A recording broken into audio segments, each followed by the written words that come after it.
The impudence, the audacity, the unmitigated gall of those knuckleheads of liberty podcasters, daring to voice opinions outside the mainstream of accepted thought. Listen if you dare. It's angry, it's funny, it's even sometimes sad, but it's always based on freedom and justice, as you will see. Here's our host, Jason McPhee. Welcome to the Knuckleheads of Liberty. We're coming at you on December 5th, 2022. And we have a special show today. This will be our first book review on the show. The Nation Will Follow. And we have the author here too, Colonel John Mills. But before I jump into any of that, let me introduce you to our panel. In our upper left-hand corner, we have Leon, the Word Brathwaite, last word in Liberty. He is a retired engineer in the state of California. In our upper right-hand corner, we have our screaming eagle of freedom, Tim Everett. He is a pilot in the state of California. And on our lower left-hand corner today, we have our special guest today, retired Colonel John Mills. And he is one of the roles he held in government was Director of Cybersecurity Policy, Strategy, and International Affairs at the Department of Defense. And that is sort of related, too, to this book that he's written, which is The Nation Will Follow. And James, maybe I could get a visual here. So this is John's website real quick before we get into it. And I wanted to show there's a picture of the book. And so you can find more information here if you want to go and look further into that. But we're going to be talking to John about some of the topics of the book today and exactly what is this issue with the deep state. Also, too, John is a columnist too for the Epoch Times, so he writes articles there as well. So you can find more of his stuff. But the deep state is something that we're going to talk about today. And it's funny because depending upon where you look, you're going to hear people talk about this as, hey, maybe the deep state is a conspiracy, and maybe it's not. But it seems like certainly if you're on the left, it's something you just sort of want to brush under the rug. But it seems like if you're liberty-minded or on the right, this is sort of a real concern. We've had a lot of issues here, especially I think front and center. To me, it goes back to Eric Snowden and what he showed us that, hey, look, the government really is doing some stuff that we need to be aware of. I mean, the fact that Eric Clapper or James Clapper rather was, what he exposed was that he was lying to Congress on some of this stuff. So, it's really the state doing things that it's not supposed to be doing. But John's had a lot of experience in this area. And so maybe I'll just hand it over to John. So at this point, John, do you want to tell us a little bit more about specifically what your book focuses in on? And, I guess, what is the deep state? Yeah, thank you, Jason. Well, this book, I felt compelled to write this book because I realized I was in the middle of colleagues spying on candidate Trump and then President Trump. And I was involved in a number of key events before I retired from government. But I felt it was important. And I was involved in a number of programs going back to 2004, 2005 that I now realized help set up the basis for broad surveillance, which is, I would say, being used in an unlawful manner. So that's what the book is about. Me realizing colleagues were spying, getting 4 years, getting to get in front of the Durham investigation, and then action. Oh, John, we're starting to lose your audio just a little bit. I know, was there some, audio thing you were talking about before we started on or something? Because it's starting to get a little bit staticky and cutting out a little bit. Yes. Can you hear? Okay. Can you hear me? Yeah. That sounds a lot clearer. Okay. Yeah. Okay. So me realizing colleagues were spying on candidate and then President Trump, me duking it out for 4 years to get in front of the Durham investigation and give a complete statement on who was doing what at what time. And then 3, the action plan for the American citizen. Most people are upset about this. We're finding out more and more as Elon exposes more about how Twitter and the government were colluding, which is what I helped set up the foundation for 10, 15 years ago. But the action plan at the county level, it's an action plan. Steve Bannon wrote the preface, but we have to duke it out at the county level. And I mean that figuratively, not violently, of course. But it's all because the deep state stands upon the shoulders of the nanny staters in our counties. And there's only about 30 counties that cause problems in America as far as the federal election process. But that's the challenge, is we've surrendered this territory. And so citizens shouldn't get mad at Maricopa. They shouldn't get mad at Fulton. Get involved in your own county. And I give 7 specific examples of how to get involved. John, before we go further, it's been quite a number of years I've heard the expression or the term deep state. Could you tell us exactly what or who the deep state is? Well, in the book, I define it as bureaucrats, technocrats, and plutocrats.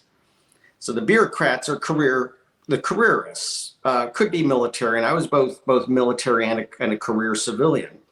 So it becomes a form of entitlement that we can do what we want to do when we want to do it. So it's the bureaucrats, it's the technocrats. Fauci is a technocrat. He is supposedly a smart guy with supposed high levels and degrees of accolades and awards, but and he seems to know better than us peons. So that's the technocrats, and then the plutocrats are, in many ways, that's where big tech comes into play, and what has developed with this influence of big tech and now clearly direct coordination between them. So those are the 3 components of the deep state, but they also tie in directly to the globalists who have a common agenda for everyone around the world. So are you saying, and I guess this is the premise of your book, if I'm understanding you correctly, are you saying that these 3 groups of people and then maybe 4 with the globalists are working together to crush our liberties, to take control of our lives in ways that the founding fathers never intended? Absolutely. And I've been in White House meetings where it's been said essentially verbatim in a number of venues and forums. The American people don't know what they want. We know what's best for the American people. It's very dangerous when government starts thinking like that. You're saying this was actually said? I mean, absolutely. Yeah. We know what's best for the American people.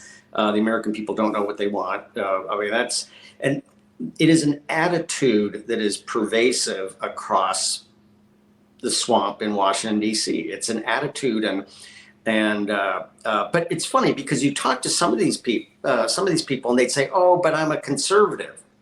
But then you start, okay, well, tell me. You say you're conservative. Let's talk about that. And then, as you start dialoguing with them, they start to say things that, well, a conservative wouldn't assert. The government works for the people, not the other way around. Right. And just by asserting that the government knows best, right off the bat, whoever would say that cannot say that they're a constitutional conservative. So, yeah, it's a very and we need to have transparency. It sounds like Central Planning 101. Yeah. Yeah. I mean, it sounds like, right out of the central planner's playbook, well, we know what's best and you at the bottom don't know what's best. So we'll tell you what to do. Lord. Yes. Well, so could you give us a little bit of a tour, I guess, through your career journey, so we kind of know? It sounds like you've held a lot of posts. I talked about your post there at the as the director of the cybersecurity policy strategy and international affairs at the Department of Defense. But I know you've worn a lot of other hats too. Do you want to kind of tell us how you first got into national security and sort of what your journey has been like? Okay, well, to make it real quick, I first joined the military in 1983, so that was my starting point for the national security world. So I went over time. John, your audio is getting a little scratchy again. Please, sorry.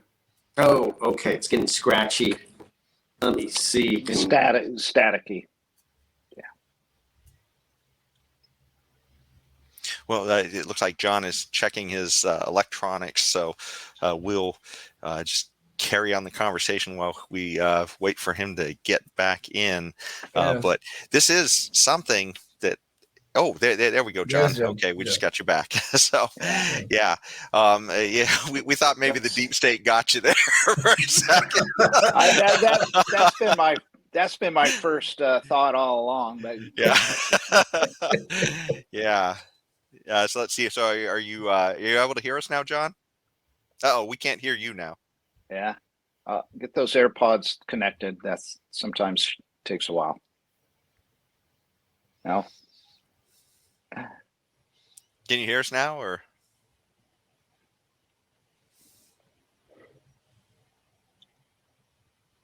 Okay, it looks like John's still messing with that, but yeah, for those of you who are out there listening, I mean, I think really the Eric Snowden thing, if there's any doubts that the government isn't, John, can you hear us now? I can hear you. Great, we can hear you clear now too. So Yes, okay. yes. Excellent. Yeah. So, anyways, you were just about to tell us of your journey, I guess, through national security, and so I guess we'll hand the floor back to you. Well, I mean, things really got interesting, obviously, with 9/11, and I think that was toward the second third of my 30 plus years of national security service. And so 9/11, really getting that straight, and I was sent down to Central Command to help come up with the Afghanistan plan. We didn't have a plan. And just curious, what was your role at that point in during 9/11? Were you, what area of government were you working in, and I guess what position did you hold? Well, so I was working for the government, but I was mobilized as a back onto active duty, and I was a planner. And so I went down to the Central Command staff in Tampa, Florida, and because we just didn't have a plan, and so the whole point was to put a plan together. Long story short, things started going our way. Things went on for a while, worked counterterrorism in several other locations, but then the focus was on Iraq and removing Mr. Hussein from office. So that's part of where I worked. I was the lead in putting together called the new Iraqi army, and it was essentially Iraqi expatriates that we were organizing for regime change in Iraq. So did that. We removed Mr. Saddam, spent a number of years doing that stuff. It wasn't, obviously we probably could have done something better in hindsight, but it was also the beginning. It was the beginning of the forever war. Well, actually, I'd even go back further with my time in Bosnia. That was really the beginning of the forever war concept that Mr. Trump has so ably pointed out. But coming more toward the current time, about 2007 is when I was brought into the cyber world. And I was in the Office of the Secretary of Defense. And my boss, who was from NSA, came in and said, "Hey, we want you to be the DoD senior representative to this thing called the Comprehensive National Cybersecurity Initiative." I said, "Oh, good. What's this all about?" And that's where I really learned the interagency proceedings, and that for a time I was at the White House and the National Security Council, end of Obama, end of Bush, beginning of Obama. But that's where we set up a massive, publicly deemed as an improvement to cybersecurity, but there was a whole lot of other things going on. It essentially was the foundation for mass surveillance. And what could possibly go wrong here? Well, obviously, we're experiencing a lot of things could possibly go wrong. But coming forward, that's when I realized in early 2016, that's when things really began to get jazzed up, and there was all this excited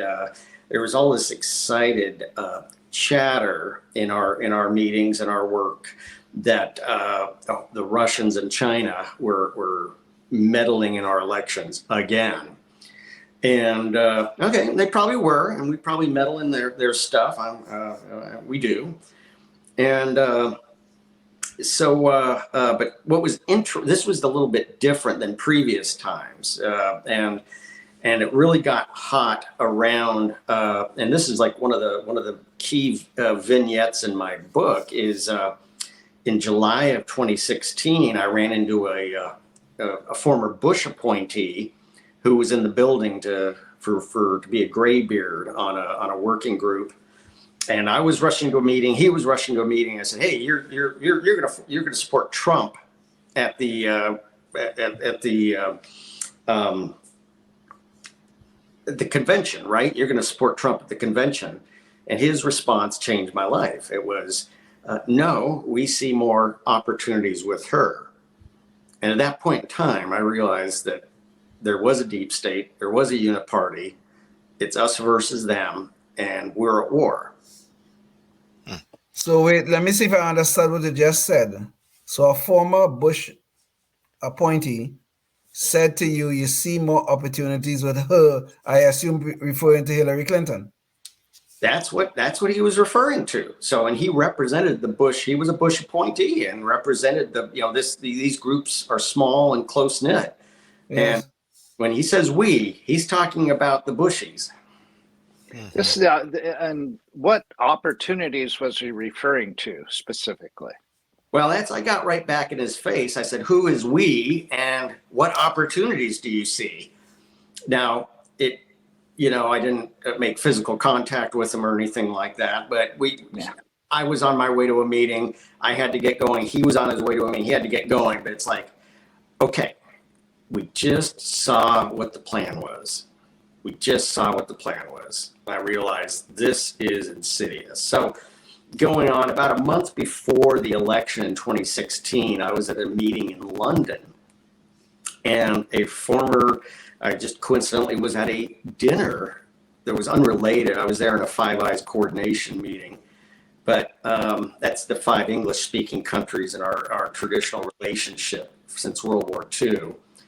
And a very senior former law enforcement official that I'd worked with closely at the White House and other places was on the flight, and we caught up, and then we were at this dinner. We didn't even know we were at this dinner, and he had a meltdown. We go around during these dinners and kind of introduce ourselves and what we're passionate. And he said, "We're going to prove that Trump is a Russian asset."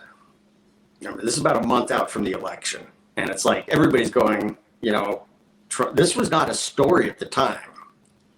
As everybody's looking around, what do you mean Trump is a right? And most people I'd say fell into more the globalist category, and most of them were going, "Oh, come on, Hillary's going to clean him up and win. What are you talking about?" But he was just over the top passionate about this. And I said, I've never seen him like this.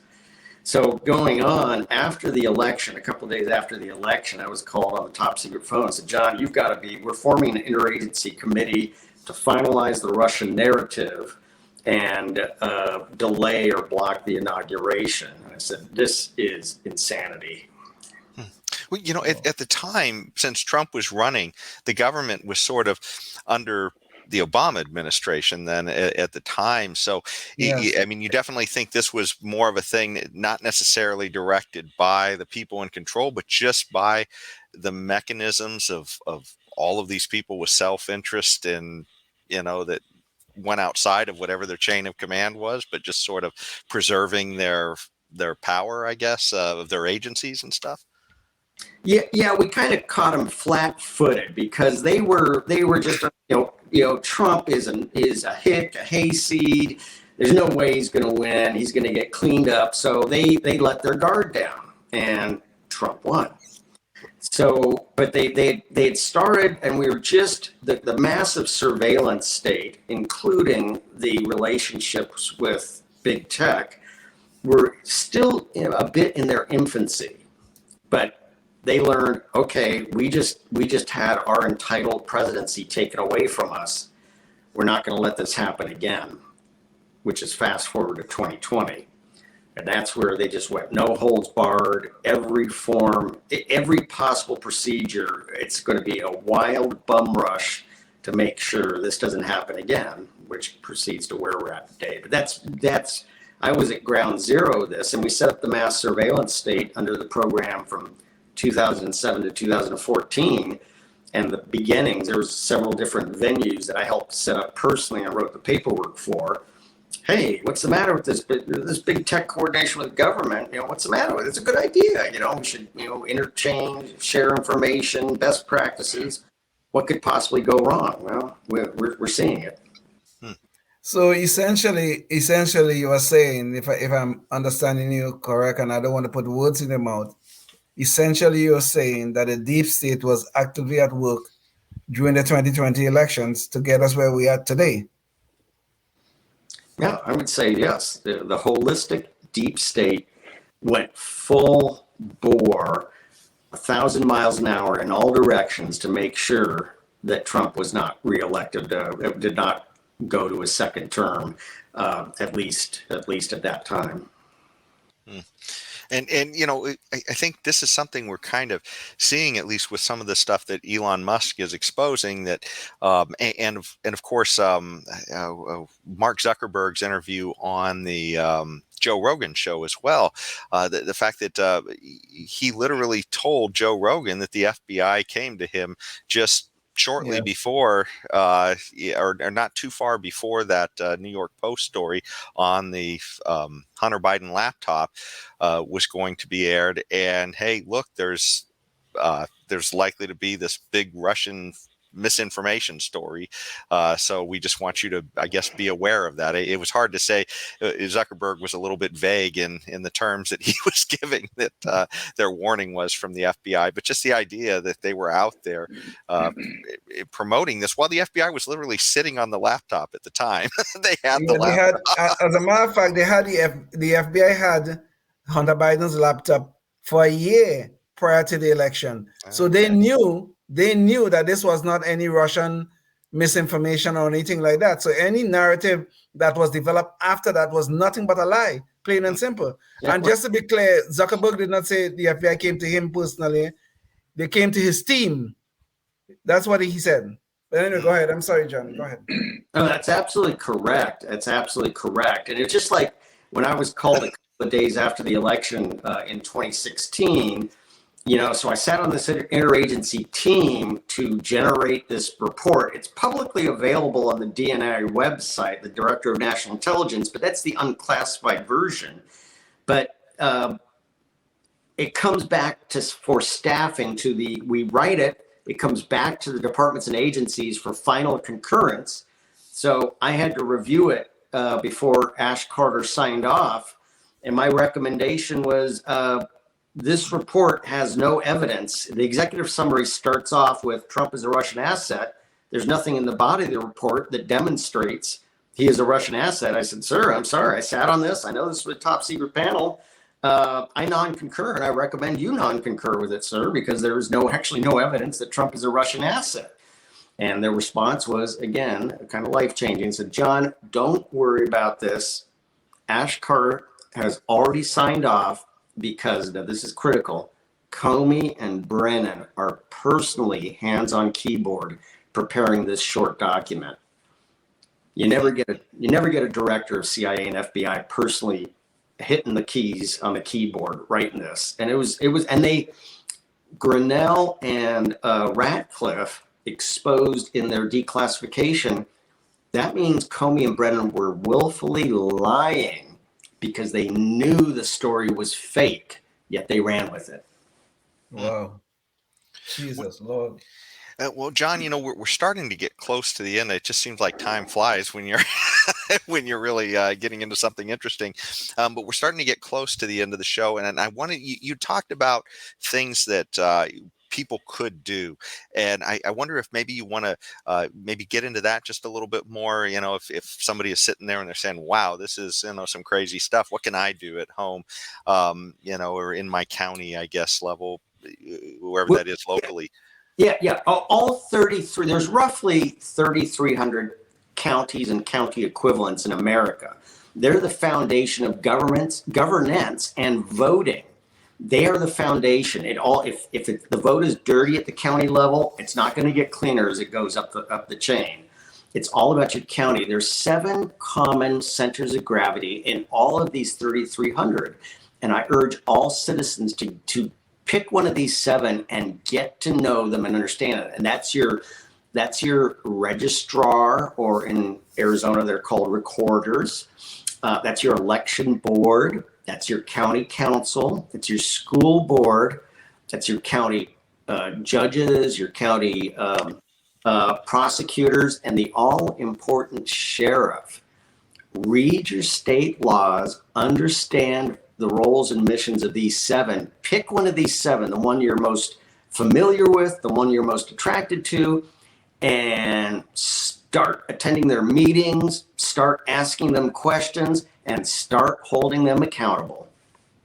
And I eat my own dog food on this. I just did a court petition and had my own election board and had my own election board and registrar brought into a court for a court hearing because of my concerns with them.